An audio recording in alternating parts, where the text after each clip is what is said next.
Hello, everybody. Welcome to another episode of the Men of Zen. We're back, baby. We are back after a brief hiatus where Phil got sick. Yeah. So he got the, the Rona. He got the big, you could say the big C. That's a lot of things that could mean, Brent. He got high C. Is oh, that no. it? I went and got a 6-pack of Corona, and it was not fun. Yeah, no, I could only imagine. So he was out for about a week, and I just said, fuck it. We're just not going to do this one because I don't feel like having any high C. I'm not a juice guy myself. Nope. So I don't know. We're going to skip it. But hey, welcome to the show.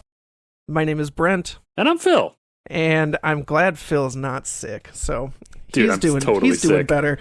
So today, if you haven't already seen the title for the episode, I'm sure you probably have, unless you just happen to find us through letting a playlist run, and then we're just on in the background. Which happens a lot. Yabbing about a bunch of fucking cartoon shit you don't care about. It don't matter. You're listening to us anyway. We're talking about Gravity Falls. We got you for 45 to 50 minutes. Hell yeah, we do. That's 45 to 50 minutes of playtime.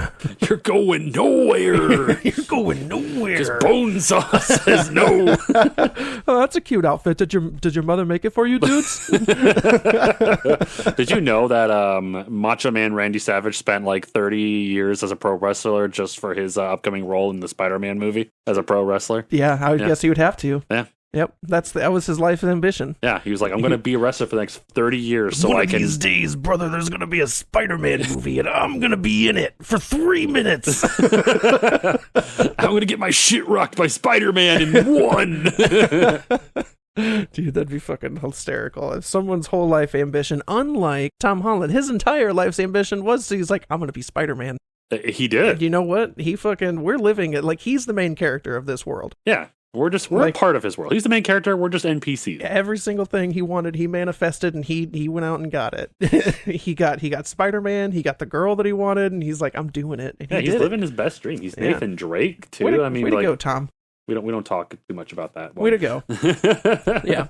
But hey, yeah, we're talking about Gravity Falls today, a show that honestly, before Brent made me watch this, I was like, this looks like a kid's show. I don't think I'm going to have fun with it. But Brent was like, no, dude, it's actually really, really good, and you should check it out. And so I did. And I was like, okay, you know what? I'll admit, this show, like, the it's first got couple all the episodes, fun stuff that, like, I figured Phil would enjoy, where, yeah. I mean, it's that spooky time of year, so we've got nothing but conspiracy theories and ghosts and monsters on the brain now. We do love a good mystery. Yeah. And honestly, the first episode, it did get me. I thought it was pretty funny, but I will tell you this, season 1 has got nothing on season 2, right, in my opinion. Season 2 feels like it was done by a completely different writers, a group of writers, but like with more adult themed jokes, which is crazy to me that this show was on Disney. Somewhere I had heard something like that this was good, and I was bored.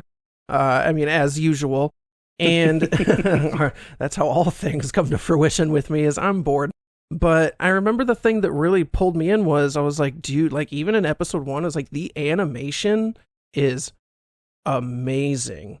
Holy shit. Like, it is a top-notch animated, like, for a Disney show, not even just for a Disney show, but any American-made cartoon, the animation is just above and beyond. It's like the American equivalent of a Ghibli film, in my opinion. It doesn't necessarily look like a Ghibli film, but everything is crisp. The backgrounds are just full of information that is relatable to the show. Like, there's so many small Easter eggs of itself, or things that they place in the background meticulously just to convey a character's personality.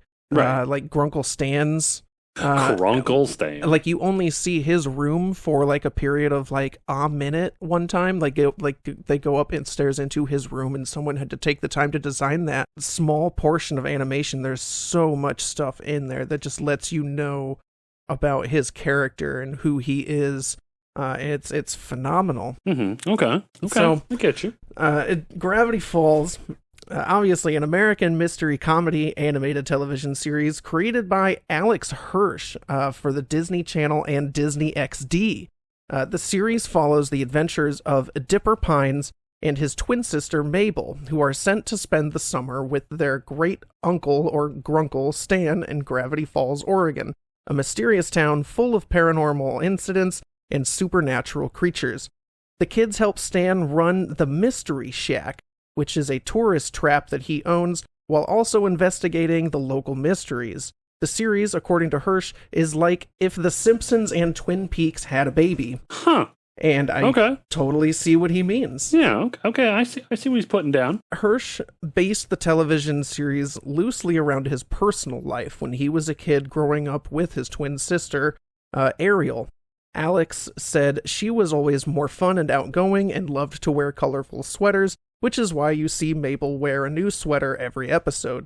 Likewise, Alex stated that he would wear the same kind of clothes all of the time, with the same hat over and over, which makes sense as to why Dipper doesn't ever change clothes. He's always in that same shirt, vest, and hat. I never realized that. Yeah, wow, Mabel always is wearing a different outfit. Yep, That's she's funny. always like, blam, glitter, or whatever, or doing wacky stuff with with her sweater, like arm flappy things. Yep. Like we'll get into, there's a wonderful behind the scenes documentary that I watched. It's like an hour and a half long on YouTube, called One Crazy Summer. It's so good. It is packed with information here.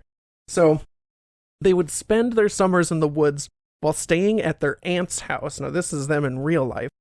They wouldn't have internet or video games, so they were left to basically their imagination and shit that they had laying around. The series was conceived when Hersch and a college friend challenged each other to a game where they each had to come up with 5 different TV show ideas every day, and whoever gives up first would have to write a 40-page pilot for a series that the other created. So they're like, we're not giving up.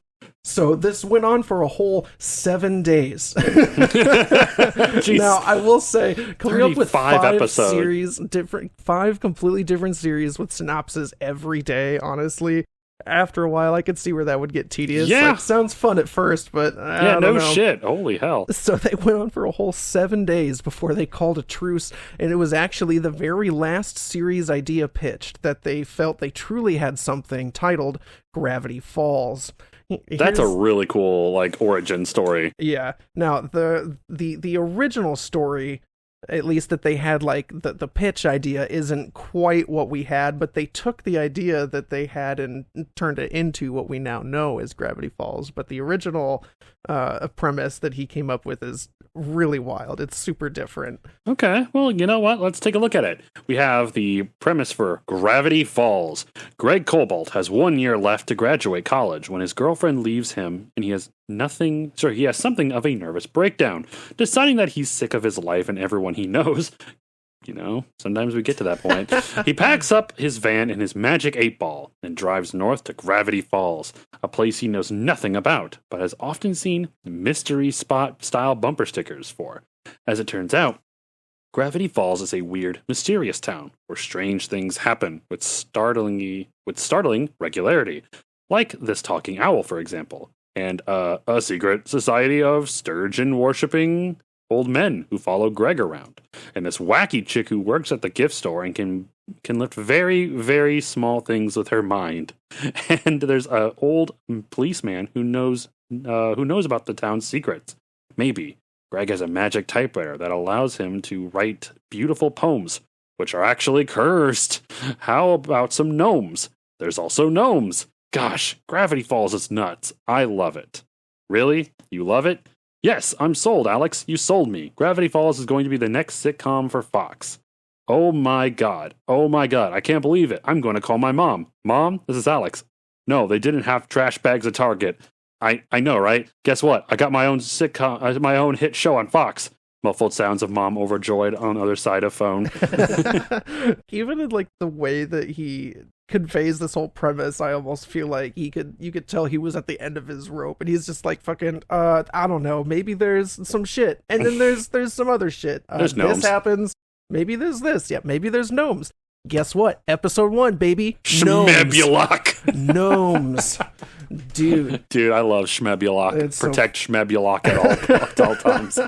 There's so many ideas that Hersch had. Like, Hersch was really the driving force behind this whole series. Like, he voices multiple characters. He writes the show. He chose everybody that, he was hiring for this, which most of the people he ended up hiring to bring onto his staff with him for this were former Cal Arts students that he went to school with. So he's like, these are all guys that I knew and trusted. Or were really like renowned in the industry, and he, wanted to have like the best of the best to bring this out. And it's awesome to see how much everybody trusted his vision when doing this show. Like, there was a lot of like, he would give a direction like, hey, can you do something like this, or can you change something to be a little bit more like this when it came to animation or voice acting lines. And even though they weren't like 100% sure how it would sound in the long run, once they actually saw the finished piece, they're like, oh, that totally makes sense. Like, it was so phenomenal how he ran this whole thing. But at the same time, it was a very collaborative effort. So Disney, after seeing some of Hersch's work, asked if he would like to pitch a series to them. He presented them with an idea for a TV show about time-traveling dolphins and time-traveling gentlemen, and of course, Gravity Falls. They gave him an office space to get to work on fleshing out the details, and gave him 30 days to do it. Using small sticky notes, he created an 11-minute storyboard that would later become episode 1. Hersch said he wasn't sure if they necessarily liked the first episode, but they saw some decent humor and that he believed they really liked him and how hard he works. At that point, he was told that more than likely he would be getting picked up for the series and he should probably start hiring a team. His first choice was an old college roommate, Ian Worrell, for his art director, and another friend, Joe Pitt, to do his character design. The core foundational pillar for this team was making fun stuff with friends, which honestly is always like the best way to get anything out of a project, is just making sure you're having fun with it. And as long as you're having fun, screw everybody else. It doesn't matter. Like, you're like, yes, you want to please the audience, but if you're not enjoying what you're doing, the audience isn't going to enjoy it much either. Yeah, it's exactly. Just that will come out in your work. The series premiered on June 15th, 2012 on the Disney Channel until 2014, and the series finished its run on Disney XD from 2014 until February 15th, 2016. On November 20th, 2015, Hersch announced that the series would finish with its second season, stating that this was 100% his choice and that the show isn't being canceled, it's being finished, and was simply reaching its natural conclusion. The series ended on February 15th of 2016 with a 1-hour finale called Weirdmageddon 3. Take Back the Falls. Hersch later stated that he remains open to continuing the series with an additional episode or maybe some special. I feel like not enough shows do that. Like, not enough shows creators are like, you know what? This is the story I want to tell. It's only going to take me 1 to 2 seasons, maybe 3 seasons, and then it's done.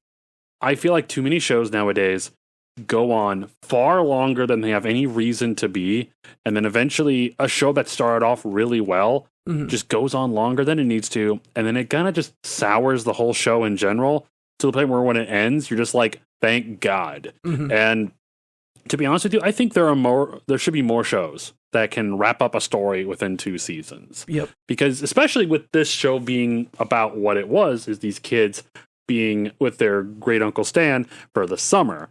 Guess what? The summer's not that long. It's about 3 months. At least that's where where we're from. So you can't be like, hey, this show's going to last for like 7 seasons and they're still in summer. It's like, that's not feasibly possible. Right. Like, they could have been like the next summer, like each season could have been its own summer, or I mean, that could be a idea, but the core idea of this show was to discover the backstory for these journals. right? And there was what they know of 3, but there was a total of 5. I did not know that because full disclosure, I am very close to finishing the series. I have about like 3 to 5 episodes left, and I cannot wait to continue watching it. Got the best of the best, man. I'm telling you, that episode Weirdmageddon is so good. Oh my! So just the way it wraps up is so good. The show itself is so weird to me because like the first couple episodes, they're like typical like villain or like monster of the week or mystery of the week type episodes. Yep. And every time I'm like, okay, I know what's gonna happen, and then it would switch up on me. It would be like, oh, I didn't see that coming. And so I got even more into the show, being like, okay, this show's stumping me. Like, I love watching like these supernatural shows or like mystery shows. So when a show stumps me, I'm like, okay, you've got my attention now. Yep. Longer it went, it started changing it up. It stopped being a monster of the week to being focused around a particular plot around involving like particular characters and this overarching plot. And they would sprinkle a little bit of more information on each and every episode about the overarching plot, but it would always they would give you just enough to be like, whoa, what's going on? And you would have to watch the next episode because you're like, please give me more what's going on. And then when season 1 ended, once again, it was a big surprise. And season 2 has just been nothing but a amazing experience. I cannot think of a bad episode in season 2 where just every episode's funny. It's like charming, and it feels like it aged. Like if we were to look at the show as like a high schooler, season 1 was, you know, freshman to sophomore, kind of like getting you know the hang of things, and then season 2 is junior to senior, kind of like knowing what they're doing and just kicking ass at it. Alex was newer at this, so he was like learning how to do these things on the job, basically. Like, he had gone to school for it, but this was practically fresh out of Cal Arts, where he had this idea. And so it's same thing with a lot of the other staff. So this was like a lot of like newer guys teaching themselves or teaching each other how to get better at their jobs. So the development in the show really shows, like all throughout season 1 and then into season 2, just like you said. So it makes total sense. Let me just talk to you a little bit about the series and how it won 2 Emmy Awards, 3 Annie Awards, and a BAFTA Children's Award, among the various other wins and nominations. Gravity Falls garnered high viewership amongst kids, teenagers, and even young adults during its final run, and that was on Disney Raw XD's highest rated show in 2015 / early 2016, while also setting several records for the network. That's awesome. Like I said, show in the beginning, I can I can definitely see this leaning more towards kids with like a slight thing for like maybe teenagers. Season 2, I'm like, oh, this is for like teenagers / like young adults. Like, this is funny. This is funny to me. The